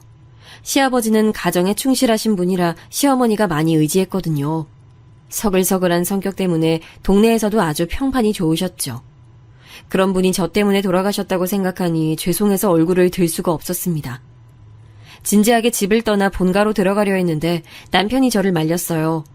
본인은 저 없으면 안 된다며 차라리 본인과 같이 살며 평생 갚으라고 하더라고요. 그 말도 들어보니 일리가 있었죠. 그래서 저는 시어머니의 구박을 있는 대로 받으며 결혼 생활을 지속했습니다. 저리 가! 내 남편 죽이게 만들어 놓고 내 아들 인생까지 망쳐봐. 가만 안 둬! 시어머니는 제 얼굴만 보면 저주를 퍼부으셨어요. 저는 그런 구박을 받으며 동생을 돌봤습니다. 그리고 남편에게는 늦둥이 동생이 있었어요. 제 동생이 저와 10살 차이가 나는데 남편은 무려 14살 차이가 나는 아주 늦둥이였죠. 그 늦둥이 도련님을 키우는 것도 제 담당이었습니다. 제가 매일 옷 입히고 밥 먹이고 유치원에 데려다 주곤 했습니다. 그래도 하나도 힘들지 않았고 오히려 당연하다고 생각했어요. 이런 식으로 제가 시댁에 진 빚이 탕감된다면 오히려 다행이라고 생각했습니다. 비록 시어머니의 시집살이는 날이 갈수록 심해졌지만요. 백반집이라 할 일이 아주 많았는데 시어머니는 저보고 모든 일을 다 시키셨어요. 재료 손질은 당연하고 시장에 가서 직접 사오는 것, 그리고 백반 배달부터 홀에 있는 손님들의 서빙과 주문을 받기부터 계산까지 모두 다요. 그냥 제 몸이 한계라서 원망스러울 정도였습니다. 제가 특히 힘들었던 건 바로 김치를 담그는 것이었어요. 백반집이라 김치가 필수였는데 시어머니는 매일 겉절이를 담그셨습니다. 그건 당연히 제 몫이라 저는 항상 새벽 5시에 기상했어요. 그럼 저는 기상해서 가게에 나가 겉절이를 담그고 집에 와서 도련님과 동생의 밥을 챙겼어요. 그리고 둘을 각각 학교와 유치원에 보내고 다시 식당으로 와서 일손을 도왔습니다. 남편이 만약 훈련 가면 그 도시락도 싸고 단 1초도 쉴 수가 없었습니다. 이렇게 일하며 일당은 받지도 못했어요. 차마 달라는 말도 나오지 않았습니다. 시어머니에게 제가 시아버지를 죽이게 했다는 죄책감이 너무 컸어요. 그리고 무엇보다 제가 도망을 가도 갈 곳이 없더라고요. 우리 엄마는 도망갈 친정이라도 있었는데 저는 도망갈 곳도 없었습니다. 그래서 체념하고 살게 됐어요. 그러다 저는 임신을 또 하게 됐습니다. 이번엔 유산하지 않고 제대로 키우고 싶은 마음에 몸을 좀 사리게 됐어요. 그런데 그게 시어머니 눈에는 또 안 좋게 보였나 보더라고요. 임신이 유세야? 임신이 뭐라고 가게를 이렇게 대충 하는 거야? 네가 그러고도 양심이 있어? 너 때문에 죽은 사람은 신경도 안 쓰는 거야? 그런 거 전혀 아니에요. 제가 재료 다듬을게요. 어머님 쉬고 계세요. 공짜로 먹이고 재워주는 거 고마워하라고. 세상 천지에 나 같은 사람이 어딨어. 안 그래, 어? 시어머니는 제 얼굴만 보면 괴롭히고 싶어 안달이 난 사람처럼 행동했습니다. 그래서 저는 최대한 그림자처럼 시어머니 눈에 안 띄려고 노력했어요. 하지만 임신해서 배가 부르니 행동이 굼뜨게 되잖아요. 시어머니는 그런 제가 거슬린다고 대놓고 신경질을 부리셨습니다. 아우, 비켜 좀! 거기서 그렇게 일을 맡고 있으면 어떡해? 아우, 쟨 도움이 되는 게 없어. 그러고 서 있지 말고 배달이라도 가든가. 임신했다고 몸 아끼려고 하지 말고 도움되는 일을 해. 찾아서 하란 말이야. 이런 식으로 가게에서도 계속 뭐라 하셨어요. 저는 저한테 저런 식으로 대하는 건 그래도 괜찮았습니다. 왜냐하면 시어머니는 저 때문에 남편도 잃었고 아들도 갑자기 결혼하게 됐잖아요. 그래서 시어머니가 저한테 그러는 건 한 귀로 듣고 한 귀로 흘릴 수 있었어요. 제가 진짜 괴로웠던 건 바로 시어머니가 도련님과 제 동생을 차별하는 거였습니다. 이리 와서 이거 먹어. 얘, 넌 뭘 그렇게 쳐다보고 있어? 네 언니한테 가. 야, 네 동생 데려가. 나도 먹고 싶은데. 네 언니한테 돈 받아서 알아서 먹어. 아들, 이리 와서 먹어. 엄마가 너 고기 좋아해서 특별히 정육점 가서 좋은 고기 받아왔어. 이거 먹어야 쑥쑥 크지, 내 아들. 시어머니는 맛있는 음식이 있으면 항상 도련님만 챙기셨어요. 제 동생도 아직 어린 나이라 먹고 싶어 쳐다보면 뭘 쳐다보냐고 소리를 지르셨죠. 그 모습을 보고 얼마나 속상했는지 몰라요. 그래도 제가 버틸 수 있었던 건 바로 남편이었어요. 남편은 훈련이 끝나고 집에 올 때 저와 동생 2명의 먹을 간식을 항상 사왔습니다. 품 안에서 과자나 바나나 같은 것을 꺼내며 몰래 주던 남편 덕분에 힘들어도 꾹 참을 수 있었죠. 그 상태로 저는 첫째 아이를 낳게 됐습니다. 제가 우리 첫째한테 정말 너무나도 고마웠던 건 바로 태동과 입덧이었어요. 임신한 줄도 모를 정도로 아주 조용했거든요. 오죽하면 자연스럽게 유산된 게 아닐까 싶을 정도로 조용했습니다. 한번 유산 경험이 있으니 아무래도 무서웠거든요. 하지만 걱정과 달리 아주 건강하게 태어난 첫째에게 고마웠습니다. 문제는 바로 시어머니였죠. 시댁은 남편과 도련님, 즉 형제잖아요. 반면 저는 동생과 둘 다 여자였고요. 시어머니는 그러다 보니 남아 선호 사상이 아주 심하셨어요. 안 그래도 남편과 도련님을 감싸기 바쁜데 제가 아이로 딸을 낳으니 시어머니는 대놓고 뭐라 하셨죠. 딸 낳아야 소용없다. 네 엄마처럼 도망가거나 너처럼 시아버지 죽이기나 하지. 보육원 보내. 네? 보육원이라뇨. 절대 안 돼요. 지금 무슨 소리를 하시는 거예요. 아들도 못 낳았으면서 무슨 큰 소리야. 네가 그러니까 아들을 못 가지는 거야. 하늘이 분노해서 아들을 안 주는 거라고. 딸 키워봤자 너밖에 더 되니, 어? 그래도 보육원 보내라는 말은 아니죠. 어머님 아들의 자식이잖아요. 딸도 소중한 자식인데 왜 그러세요? 시어머니는 제가 아들이 아닌 딸을 낳았다고 저를 더 구박하기 시작했습니다. 저를 애초에 눈엣가시로 여기던 분이라 더 심해졌죠. 그 모습을 보고 오히려 가게 사장님들이 괜찮냐고 물으셨죠. 허나 시어머니가 아무리 그렇게 우리 딸을 예뻐하지 않아도 제 눈엔 한없이 예뻤으니 다행이었습니다. 남편도 훈련 때문에 바빠 집에 잘 오지 못했는데 올 때마다 딸을 보는 눈빛에서 꿀이 뚝뚝 떨어졌어요. 남편이 저에게 잘하니 시어머니는 아들을 뺏긴 기분이 들었는지 저를 더 괴롭혔습니다. 제가 걸레로 바닥을 닦는 걸 뻔히 봤으면서 신발을 신고 더럽히는 것부터 요리한 게 마음에 안 든다고 큰 소리로 뭐라 하는 것은 너무 흔한 일이었어요. 집안일도 제가 하나부터 10까지 다 했는데 그것도 다 마음에 들지 않는다고 하셨어요. 그래서 저는 하루에 빨래부터 요리, 청소까지 하느라 몸이 죽어나는 줄 알았습니다. 남편이 운동하러 집에 없는 날이 많다고 했잖아요. 그래서 육아도 오로지 제가 혼자 전담하게 됐습니다. 혼자서 도련님과 동생 그리고 우리 첫째까지 돌보는데 이러다 죽는 거 아닌가 생각이 들 정도로 힘들었어요. 그래서 저는 식당에서 일하다 기절도 하게 됐죠. 아주 네가 나를 얼마나 창피하게 하려는지 기가 막힌다. 동네 사람들한테 아예 전단지라도 나눠주지 그래? 날 창피하게 하려고 하는 거면 성공이야. 아유, 속 터져. 엄마, 그만해요. 왜 이렇게 은영이를 못 잡아먹어서 그러세요? 제가 옆에서 봐도 엄마 너무 심해요. 이 자식 키워봤자 소용없네. 네 딸도 꼭 너처럼 부모 마음 몰라주길 바란다. 너 꾀병 아니야? 어머니, 꾀병 아니고 너무 힘들어서 그래요. 저 오죽하면 시장에서 사장님들이 안쓰럽게 여기신다고요. 남들이 다 저보고 불쌍하대요. 영양실조로 쓰러진 제 앞에서 남편과 시어머니는 둘이 싸우기도 했을 정도였습니다. 시어머니는 제가 꾀병으로 저런다고 마구 욕을 하셨어요. 하지만 꾀병이 아니고 진심으로 너무 힘든 나날의 연속이었죠. 혼자 아기띠를 어깨에 메고 시장에 가서 재료를 살 때 시장 사장님들이 저를 안쓰럽게 여기셨어요. 그래서 잠깐 쉬다 가라고 해주셔서 남의 가게에서 쉴 정도로 저는 힘들었습니다. 그래도 버티는 또 다른 이유는 바로 동생이었습니다. 동생이 또래에 비해 느리다고 말했잖아요. 그래서 저는 항상 머릿속에 동생이 있어요. 그런 동생을 언제까지 시댁에서 같이 살 수는 없으니 몰래 비상금을 모으기 시작했습니다. 시어머니 몰래 현금을 하루에 조금씩 빼서 돌렸어요. 제가 종일 집안일부터 가게 일을 하며 현금이 모이면 소액을 모으기 시작했죠. 그리고 동생이 성인이 되면 비상금을 주고 네 살 길 찾아 떠나라고 할 예정이었습니다. 시어머니가 동생에게 잘 대해주셨다면 저도 이러지 않았을 거예요. 그런데 매일같이 차별하고 괴롭히니 저도 어쩔 수 없었습니다. 또 도련님이 하도 시어머니가 감싸고 도니까 저와 동생을 본인도 막대했거든요. 형수님, 이거 너무 맛이 없잖아요. 다시 해줘요. 도시락에 이런 거 넣지 마요. 야, 너 지금 형수한테 뭐 하는 짓이야? 장난해? 다신 그러지 마.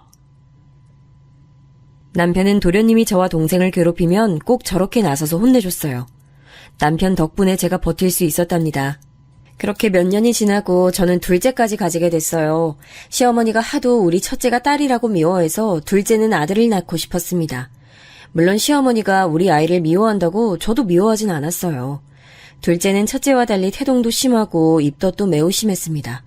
그래서 제가 너무 많이 고생했어요. 새벽 5시에 일어나서 몸을 일으켜야 하는데 잠에서 깨는 것도 힘들었습니다. 가게에서도 일하며 계속 힘들어하니까 오히려 단골 손님들이 제 몸에 걱정해 주셨죠. 아니, 괜찮아요? 혈색이 너무 안 좋아. 임신했는데 집에서 쉬어야지. 괜찮아요. 걱정해 주셔서 감사합니다.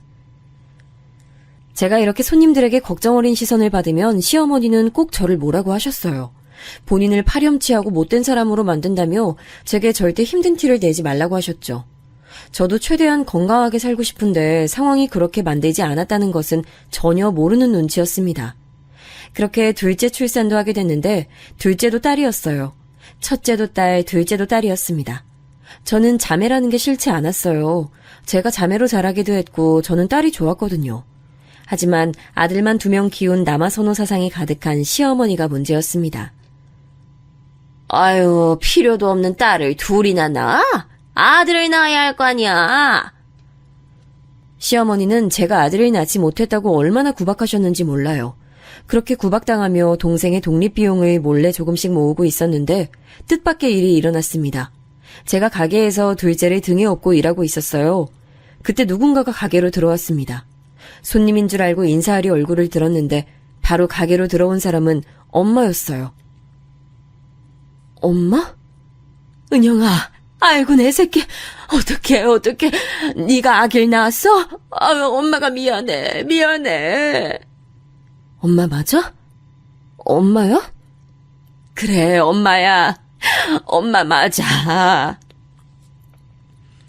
마침 그때 가게에 시어머니가 안 계셨거든요. 그래서 저는 엄마와 눈물의 상봉을 했습니다. 동생도 학교에서 돌아왔을 때라 셋이 끌어안고 얼마나 울었는지 몰라요. 엄마는 저보고 그동안 고생 많았다고 미안하고 또 미안하다고 반복했습니다. 엄마가 너희한테 너무 미안해. 이렇게 갑자기 찾아와서 미안해. 아빠한텐 엄마 왔다고 절대 알리지 마. 너희만 알고 있어. 엄마 또 올 거야. 절대 너희 버린 거 아니야. 엄마 성공해서 꼭 찾아올 거니까 걱정하지 말고 있어. 알았지? 엄마는 저렇게 말하고 또 도망치듯 가게를 떠났어요. 제가 마지막까지 잡았지만 엄마는 미안하다고 대신 꼭 다시 돌아오겠다고 하고 떠났습니다. 엄마의 얼굴은 그대로였어요. 엄마를 더 붙잡고 싶었지만 정말 엄마가 다시 올 것 같았기 때문에 버틸 수 있었습니다. 동생도 엄마를 보고 나니 긍정적으로 생각하는 게 눈에 보였죠. 그때가 동생이 중학생이었으니 엄마가 다시 찾아오면 제가 마련한 비상금을 주고 둘이 살라고 하려고 했답니다. 그렇게 제가 버텨야 할 이유가 아주 많았어요. 아유, 얘, 넌 몸이 그렇게 느려서 어떡하니? 아유, 좀 비켜! 짜증나게 걸리적거려. 야, 손님 왔잖아. 빨리 가서 주문 받아. 아까 시장에 배달은 갔어? 그리고 두부 좀 가서 사와. 자, 겨울이니 김장하자. 100포기 정도는 혼자 할 수 있지? 난 옆집 한나 엄마랑 나들이 갔다 올게. 시어머니는 저를 마치 노예처럼 부렸습니다. 그때마다 저도 죄스러운 마음에 꾹 참으며 일했는데 어느 순간 한계가 오더라고요. 특히 우리 딸들은 죄가 없잖아요. 그런데 도련님 준다고 제가 해놓은 갈비찜을 먹지 말라고 하는 모습을 보고 저는 시어머니에게 뭐라 하기도 했습니다. 어머님, 갈비찜 제가 만들었어요. 식구들 먹으라고 아주 넉넉하게 했으니까 도련님 먹고 우리 애들이 먹어도 남아요. 이 갈비찜 재료 누구 돈으로 산 건데, 그거 내 가게에서 내가 번 돈이잖아. 제가 새벽부터 나가서 돕잖아요. 그리고 실질적으로 혼자 주문하고 계산하고 다 하는데 왜 그러세요? 먹을 걸로 그러지 말아요, 우리. 네가 내 남편만 안 죽였어도 이런 일 없었어. 이게 다 너 때문이잖아. 누가 일하래? 내 남편 돌려내! 시어머니는 꼭 분리하면 저 말을 꺼냈습니다. 몇 년이 지나도 사실 시아버지가 저를 구하다 죽은 사실은 변하지 않았어요. 그리고 그 사실은 저에게 상당히 큰 죄책감을 심어줬습니다. 시어머니가 저런 말을 하면 꼭 꿈에 시아버지가 나왔거든요. 물론 그럴 때마다 시아버지는 제 잘못이 아니라고 따뜻하게 웃어주셨습니다. 시댁은 식구들이 공부를 잘하는 사람이 없었어요. 시부모님부터 남편 그리고 시동생도요. 먼 친척들까지 합쳐도 변호사나 의사처럼 대단한 사람이 없었답니다. 시댁이 하필 큰 집이라 명절 때 다 같이 모이는데 모여도 거기서 거기인 직업들이었어요. 워낙 지방이라 아무리 잘나야 공무원이었죠. 제가 이렇게 말하는 이유는 바로 시간이 지나 도련님이 결혼할 나이가 됐습니다. 그동안 많은 일이 있었어요. 첫째로 동생이 성인이 되어 독립하게 됐습니다. 제가 몰래 모아놓은 돈을 주며 근처 광역시로 같이 가서 집을 구했어요. 둘째로 엄마가 찾아왔어요. 엄마는 저에게 했던 약속을 지켰습니다. 엄마한테 들은 내용으로는 엄마는 집을 나가서 친정으로 갔대요. 그리고 엄청나게 돈을 모으는 것에 정신을 집중했다고 했습니다. 아빠가 지긋지긋해서 떠난 건 맞지만 우리를 잊은 적은 없다고 했어요. 그리고 엄마는 다시 올 때 아주 많은 돈을 가지고 왔습니다. 은영아, 엄마 이제 돈 많아. 우리 이 지역 뜨자. 부산으로 가서 같이 살자. 엄마, 난 괜찮아. 어느 정도 적응하기도 했고. 일단 동생이 근처 광역시에 있어. 거기서 엄마가 둘이 지내. 저는 당연히 엄마와 함께 가고 싶었죠. 하지만 남편이 운동 코치로 우리가 나온 고등학교에서 일하고 있었거든요. 지역 이동을 하면 남편의 일자리를 잃는 거라 쉽게 그러지 못했습니다. 난 자기가 원하는 대로 했으면 좋겠어. 광역시에 가면 오히려 일자리가 많을 수도 있으니까 내 걱정하지 않아도 돼. 그렇게 말해주니 너무 고마워. 그럼 우리 진지하게 생각해보자. 나도 가서 어떤 일을 할지 생각해야 돼. 아이들 교육도 그렇고, 그리고 아버지도 그렇고. 그래서 슬슬 남편과도 시어머니와 도련님 몰래 이사 얘기를 다시 하고 있을 때였어요. 그때 도련님이 결혼한다고 여자를 데리고 온다고 폭탄 발언을 했습니다. 왜 폭탄 발언이냐고요? 도련님은 심각한 마마보이였어요. 시어머니가 도련님을 워낙 싸고 돌기도 했고 도련님도 시어머니 말에 꼼짝 못했거든요. 그래서 성인이 되고 대학을 가지도 않고 집에서 먹고 놀기 바빴습니다. 시어머니는 그런 도련님을 보고 절대 뭐라 하지 않으셨죠. 그러다 도련님은 바로 군대에 갔어요. 군대에서 2년을 보내고 돌아와서 광역시로 넘어갔습니다. 거기서 대학을 다니기 시작했어요. 그리고 예비 며느리라고 인사를 시킨다는데 무려 직업이 의사라는 소식을 들었습니다. 제가 앞서 말했듯 시댁엔 공부머리가 있는 사람이 없어요. 그건 도련님도 마찬가지였죠. 다만 다른 점이 있다면 도련님은 얼굴이 잘생겼어요. 돌아가신 시아버지가 굉장히 미남이셨는데 그대로 닮았습니다. 그 외모로 놀기 바빴는데 어떻게 의사를 만나더라고요. 예비 며느리가 의사란 소식을 듣고 시어머니는 당연히 좋아하셨습니다. 아니, 좋아하는 수준을 넘어 자랑하기 바빴어요. 아직 결혼식 날짜도 잡지 않았는데 누가 보면 이미 결혼한 줄 알았을 거예요. 아니, 그래서 우리 둘째 며느리가 의사야. 아우, 나도 드디어 호강하나 봐. 의사라니까. 아우, 무슨 일이야. 사장님 좋겠네. 아주 그냥 며느리들이 굴러들어온 복이야. 어? 아니, 둘째 며느리만 복이지. 의사라니까. 내가 다른 건 몰라도 아들들은 잘났어. 시어머니는 들어오는 손님마다 예비 며느리가 의사라고 자랑하기 시작했어요. 그 모습을 보고 손님들이 제 칭찬을 하면 아니라고 부정하거나 말을 돌리셨죠. 상처받진 않았습니다. 워낙 시어머니의 그런 모습이 익숙했거든요. 사건이 발생했던 날은 바로 예비 동서가 시댁에 첫 인사를 하러 온 날이었습니다. 그날은 토요일이었는데 시어머니는 월요일부터 동서맞이 준비를 하기 시작했어요. 시장에 가서 고급 한우를 주문하고 명절이나 제사 때도 하지 않았던 요리를 준비했습니다. 팔보채, 갈비찜, 고등어 조림, 잡채, 미역국, 온갖 산의 진미가 다 모였어요. 월요일부터 토요일에 먹을 음식 준비를 하느라 얼마나 힘들었는지 모릅니다. 아유, 이거 싱겁다. 다시 해. 그건 아직도 준비를 안 하고 있으면 어떡해. 미리 양념 만들어야지. 야, 채소는 미리 손질해놔야지. 아유, 왜 이렇게 굼떠. 시어머니는 너무 긴장된다며 자기는 하나도 하지 않고 다 저를 시키셨어요. 속으로 온갖 욕이 나왔습니다. 그래도 저는 이왕이면 같은 위치인 며느리가 들어오는 거잖아요. 며느리가 새로 오면 시어머니가 저에 관한 관심이 줄어들겠지 생각했습니다. 그러면 제가 오히려 편해지는 거니까 저도 성심성의껏 준비하기 시작했죠. 그러다 드디어 토요일이 다가왔어요.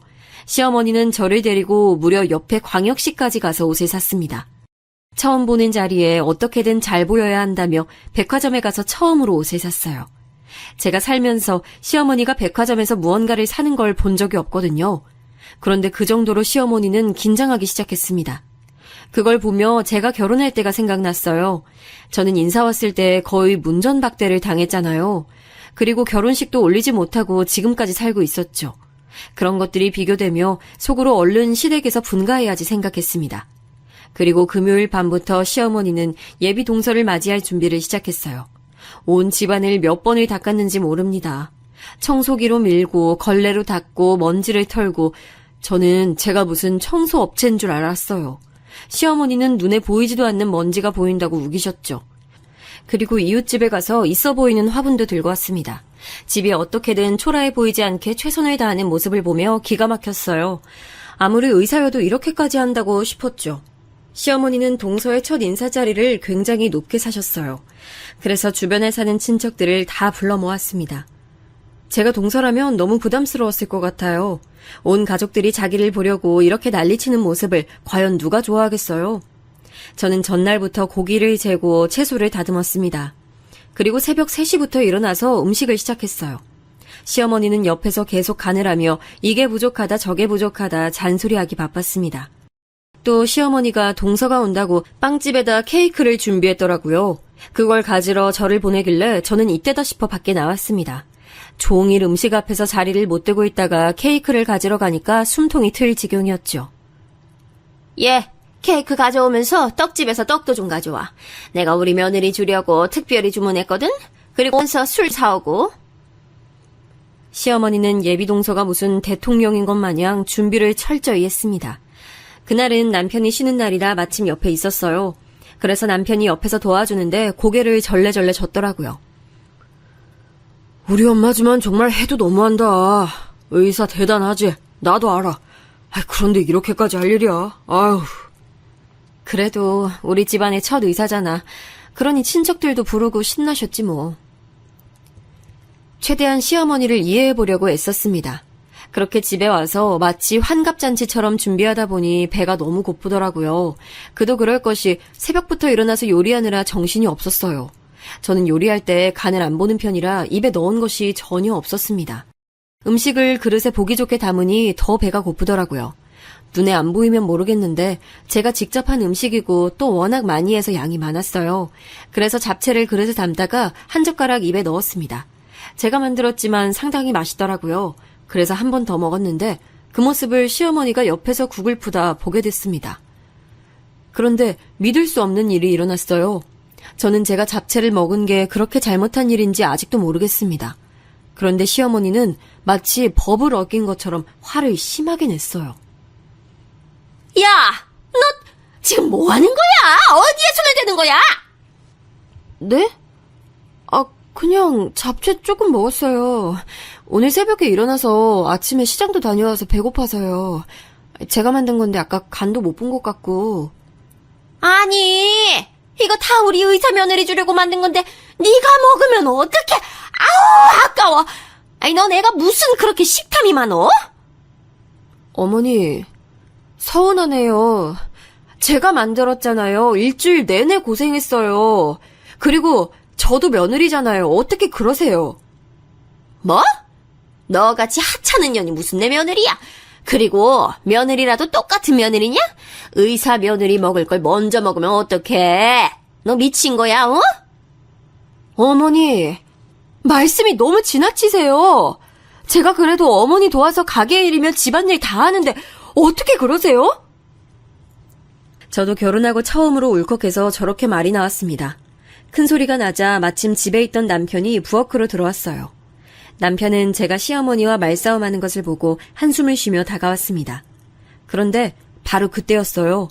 믿을 수 없는 일이 일어났습니다. 바로 시어머니가 국을 푸던 그 국자로 제 머리를 땡 하고 내리쳤어요. 전 처음에 머리를 맞고 아무 생각이 들지 않았습니다. 그냥 현실이 아닌 것처럼 느껴졌어요. 제가 아버지가 어렸을 때부터 워낙 집안 살림은 던져서 거기에 대한 트라우마가 심하거든요. 남편도 그걸 알아서 제 앞에서 항상 조심해요. 그런데 시어머니에게 국자로 머리를 맞을 줄은 상상도 하지 못했습니다. 그리고 그 순간 저보다 남편이 화를 내기 시작했어요. 남편은 제가 준비한 요리를 죄다 쓰레기통에 버리기 시작했습니다. 열심히 준비한 걸 다 버리니 시어머니는 당연히 난리가 났죠. 아들, 뭐 하는 거야? 왜 이래? 곧 의사 며느리 도착할 시간이야. 아우, 제발 엄마 그만! 그놈의 의사 며느리. 걔가 우리 집에 진짜 시집 온대요? 오늘 그냥 얼굴 보러 오는 거잖아요. 그리고 걔만 며느리야, 어? 그럼 은영이는? 이제껏 결혼해서 집안일부터 가게까지 혼자 일 다 했는데 쟨 챙기지도 않고. 이제 아무리 그래도 의사랑 같어? 어? 아, 의사 며느리가 쟤랑 같냐고. 똑같은 며느리지 그럼. 이 음식도 다 은영이가 만들었는데 엄마는 양심이 어딨어요? 됐어. 나도 옆에서 보면서 참을 만큼 참았어요. 몰라, 나 은영이랑 나가서 살 거니까 엄마는 그 잘난 의사 며느리 데리고 지지고 볶고 살아요. 저는 남편이 저렇게까지 나올 줄은 상상도 하지 못했습니다. 그런데 제 속이 시원하게 쏟아붓더라고요. 시어머니는 부엌 바닥에 앉아 오열하기 시작했어요. 저보고 아들을 어떻게 구워 삶았길래 우리 아들이 저렇게 변하냐고 또 난리를 쳤죠. 그 모습을 보고 남편은 제 손을 잡고 집을 나가려는데 그때 마침 도련님이 의사 동서와 같이 집에 들어왔어요. 집안 분위기가 심상치 않은 것을 보니 둘이 당황하더라고요. 엄마, 저희 왔어요. 형수님 안에 계세요? 야, 너 거기 앉아? 이 망할 놈들아! 어머. 아니, 지금 뭐 하세요? 아니, 이게 무슨 일이야? 엄마 지금 국자 들고 뭐해요? 형수님하고 형은 또 왜 그러고 있어요? 네 잘난 의사 아내 데리고 알아서 잘 살아라. 난 도저히 내 아내 고생 더는 못 시키겠다. 와, 우리 엄마지만 정말 나도 이젠 못 참아. 아유, 어서 와요. 아무것도 아니니까 걱정하지 말고 안으로 와요. 아유, 먼 길 오느라 수고 많았어요. 아니, 정말 웃겼던 건 시어머니가 그렇게 나가는 우리 부부가 마음에 들지 않았나 봐요. 부엌에서 국자를 들고 쫓아나왔습니다. 그리고 국자를 들고 그놈의 의사 며느리와 첫 대면을 했죠. 국자로 저를 때리려는 모습이 동서가 될 사람에겐 처음 보는 시어머니 모습이었죠. 그리고 그 뒤로 어떻게 됐냐고요? 의사 며느리는 결혼하지 않겠다고 선언했대요. 하긴 저 같아도 결혼하기 싫었을 것 같아요. 누가 저렇게 며느리를 막대하는 집에 시집을 가겠어요. 남편에게 듣기론 도련님도 시어머니에게 크게 화를 냈다고 합니다. 결국 시어머니는 자기 꾀에 자기가 넘어간 거죠. 그렇게 바라고 바랐던 의사 며느리의 첫 인사가 본인 때문에 망쳐버렸으니 얼마나 속이 탈까요? 백화점에 가서 옷까지 샀을 정도로 기대했던 만남이었는데 말이에요. 도련님도 그렇게 결혼하고 싶어 했는데 본인 엄마 때문에 완전히 다 망쳤죠. 저는 엄마와 동생이 있는 광역시로 의사했어요. 두 딸과 남편을 데리고 왔더니 엄마가 자기 돈으로 아파트도 얻어줬습니다. 그래서 지금은 너무 행복하게 살고 있어요. 시어머니와는 인연 자체를 끊었습니다.